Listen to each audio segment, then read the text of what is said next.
Thanks for staying with us right here on Sunrise as we continue. This morning we're coming to you live from the Sandton Convention Centre. Proudly South Africans Buy Local Summit and Expo.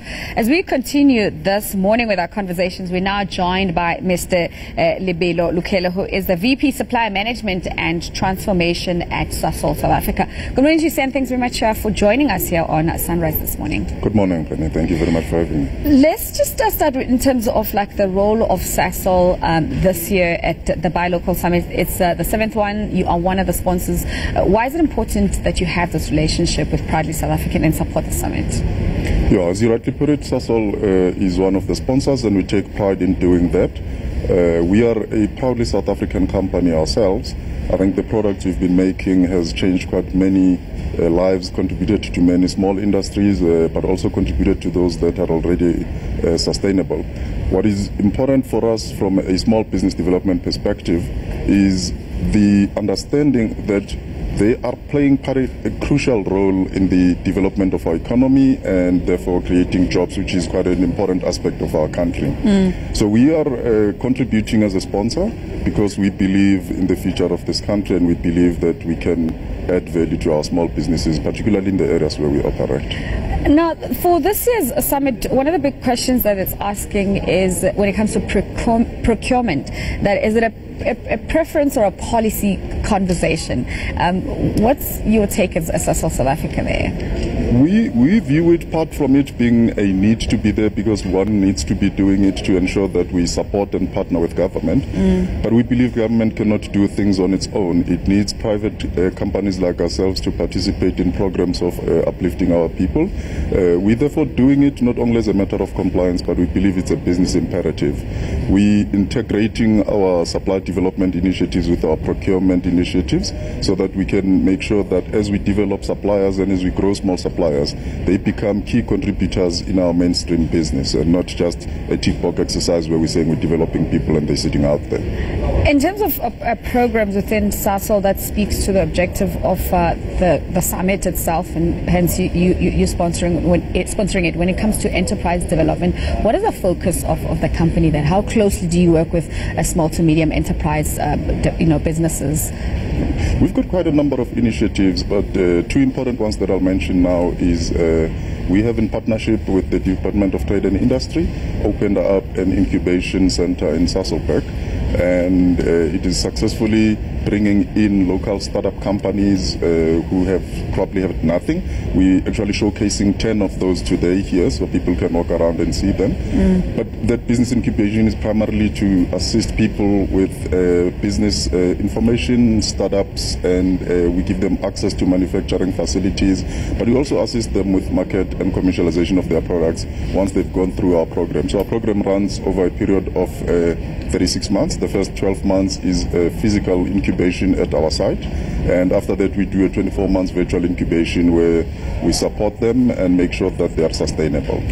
The areas of service, the areas of service that you're interested in Sasol, for someone who wants to say, I would like to do business with Sasol, what do they need to understand? Well, they need to understand our value chain. Our value chain starts from where we get our raw material, which we use in our manufacturing facilities. It starts with coal, where we use coal to liquids technology, but it also uses gas to an extent, perhaps to a large extent, which is where we're going. We're using a lot of gas in our production facilities.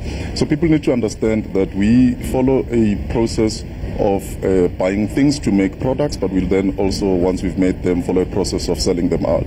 So people can play within any of those streams, but obviously you need to understand the technicalities that goes with the petrochemical industry. The programs that you spoke about and some of the suppliers that you're showcasing here today, can you just take us through who are some of those and what sort of things are they doing? Primarily our incubation facility focuses on plastic products. There are those that focuses on manufacturing of things that would be like pipes and those kind of things. And one of the guys who's being showcased today is doing quite a lot in pallets and those kind of things, which are quite a high demand in certain things where there's packaging required. There's quite a large list, and I won't be able to go through it now, but we making sure as a phase that we're going in that we're not only developing them for use by the industry or anyone else, we'd want to integrate them, as I said, into our supply chain basis. And that's primarily the focus we're going on. But that's just one of the programs. So the other program is we have established a fund, a trust which we use to provide funding and sometimes take equity investment in small and medium enterprises. And that way we partner with them and ensure that we provide them with business skills. We provide them with support in terms of governance, in terms of compliance with technical requirements, including health and safety requirements. Once they are self-sustainable, we then make sure that we also put them as part of our supplier database. Our core strategy is to make sure that we have a diversified supplier database in Sasol.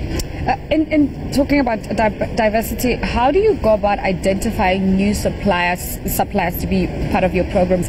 Speaking to what the summit is trying to achieve is to connect suppliers with markets, give them access to markets. Yeah. How do you we have as a start a portal within the Sasol website where anybody who's interested in doing business with Sasol can go and register and apply to be that. But it is participating in programs like these where we'd like to also increase our network of entry points where we can get in contact with other people who've already done this. What we don't want to do is reinvent the wheel when somebody has already done some work in this. So we are continuously trying to open up avenues and finding ways of bringing people to partner and do business with Sasol.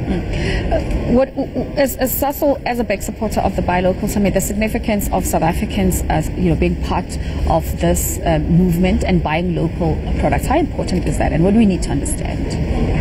I think you need to understand that Sasol is a proudly South African company.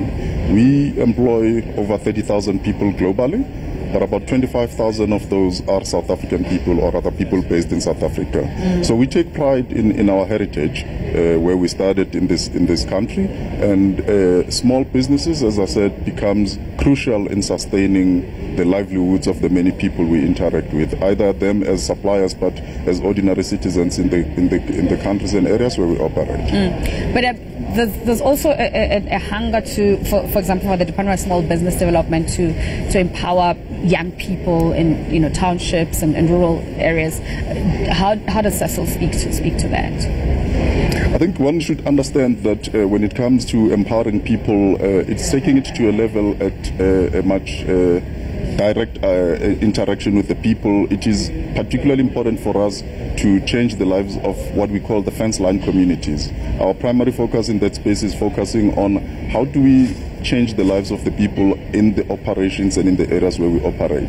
There's quite a large number of programs running. One example I can give you is we've taken in the last couple of years quite a number of young people without any experience, without any qualifications, but just a matric.